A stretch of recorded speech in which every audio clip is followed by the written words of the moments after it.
Hello everyone and welcome back to my channel. I hope you are doing really well. Today I have a first impressions and review of the new Rose Inc Tinted Serum. This was kindly sent to me in PR. I received 2 shades along with the foundation brush and the moisturizer as well. If you're in the UK, you can shop Rose Inc at Space NK and also on the website. And in the US, I believe Sephora, and then the Rose Inc website again. So I do think that this really makes sense for Rose Inc to launch. Obviously we've seen so many skin tints and tinted moisturizer type products hit the market, especially over the past year. And I do think that this sits really nicely within their line. Obviously from their first launch, we had the blushes, the concealer, lip products, and brow products, I think, all of which were definitely more geared towards the more effortless, minimal kind of modern makeup look. And so I think that the Tinted Serum is a really good addition to that range. Obviously I'm wearing it at the moment. So yeah, this is the product here. Has a nice pump applicator, and I will be showing you the texture and obviously how it blends and wears on the skin. I'm not going to be doing a wear test, but I will update in the description box as to how I personally find it wears on my skin, and I will test it in some different ways as well over the coming days. So make sure to check the description box for some more details. Make sure that you like the video and subscribe if you're not already. And if you want to see my thoughts on the new Rose Inc Tinted Serum, then just keep on watching. So before we jump into the foundation review, I did want to shout out the moisturizer, which also launched at the same time as the Tinted Serum. This is the Hydration Replenish moisturizer, and I've really been enjoying this. I obviously haven't had it for that long, so in terms of the longer term benefits that it has on the skin, I can't really comment, but for layering underneath makeup, this is a really beautiful formula. It has these really small beads kind of suspended in the formula. So it says on the Space NK website, and it features micro encapsulated technology to deliver hydration and skin loving actives with an intense burst. So basically those little beads, once you start to massage them onto the skin, they burst and they just give your skin a really nice boost of moisture, and I do think it does that. It's a very lightweight gel formula, as you can probably see in the cutaway, but it feels really lovely on the skin. It does have a subtle rose scent, but I don't find it to be too overpowering. But yeah, I really enjoy this underneath makeup. At the moment it's been my go-to moisturizer, and I just love how soft and velvety it makes the skin feel. So that is the moisturizer. So they did send over 2 shades. So I have the shade 10 and the shade 20. Shade 20 is still in the box because I think that shade 10 is going to be the one that I go for, but we'll kind of test them both out and see which one. This is the Unicast, and it comes in really nice. Got that nice kind of taupey, almost like a light pink, which is very on brand. Ingredients on the back, in case you are interested in those, and then the shade on the top. So once you take it out of the box, the actual product looks a little something like this. The one thing I will say is that it feels a tiny bit cheap. So this is just plastic, and then obviously the lid is plastic as well. I do think for a more luxury brand, the product component is quite important, and you do really want to feel like you're getting that luxury experience. To me, it just feels a tiny bit cheap. It's just a bit plasticky. But I do like the pump. I much prefer a pump when it comes to foundations and base products. I think every single product needs to have a pump because it's just the easiest way to get the product out. So you can see it has these really small beads again in the product. I don't know if this is going to pump out clear, and then as you start to buff it into the skin, it will then release those pigment beads. I have no idea, I've never tried this. I've never even pumped it onto the back of my hand, so we will experience that for the first time together. So in terms of some of the kind of details about the product, it retails for £36. So again, it is definitely getting up there, especially for a skin tint tinted moisturizer type product. I think it comes in about 15 shades, which, to be honest, there are some brands that release a lot less shades than that. So 15 I think is okay for a skin tint. I do think that anything over 20 is probably what I would like to see. So the Skin Enhanced Luminous Tinted Serum, a tinted moisturizer that hydrates the skin while helping to achieve a smooth, radiant appearance.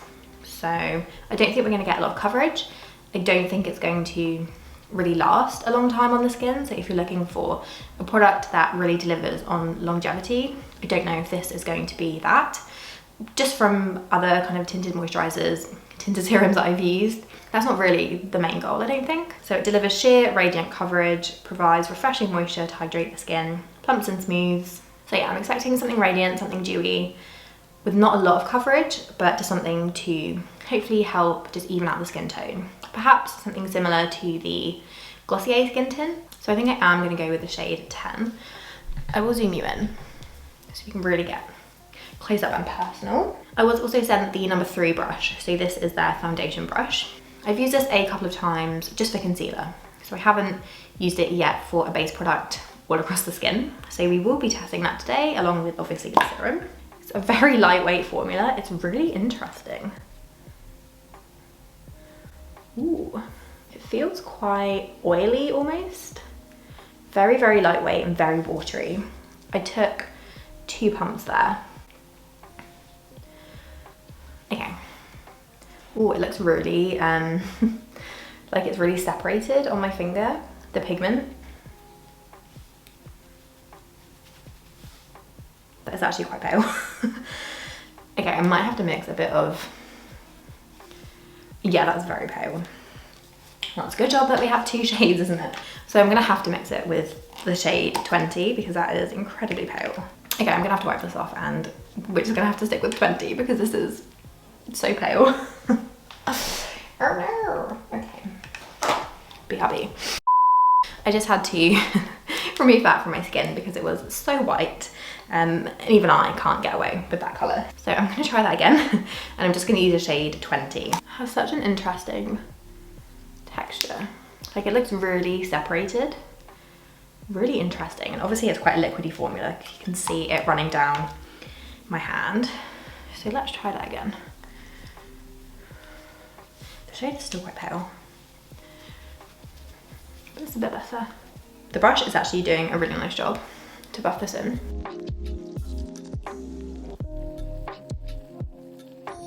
Okay, so the shade 10 and the shade 20 are both very, very pale, which is great if you have pale skin. I would say that the shade range runs very light. This might be a product that I mix in with some slightly darker foundations actually. I think that might be how I can kind of get around the colour match situation, but so it does look really nice and fresh on the skin. I do actually really like the way that it looks. I think for a minimal no makeup look, this would be a really good product. Hasn't really clung to any fine lines or any dry patches. Get really close up and personal here.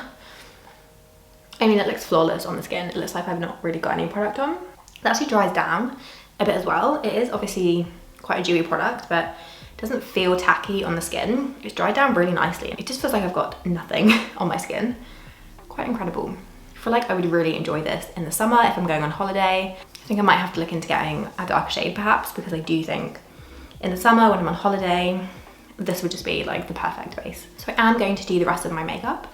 I'm going to use the other rosing products I have in my collection, and then I will come back at the end and I will share my final thoughts.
So the rest of my makeup is on and I really do enjoy how it looks.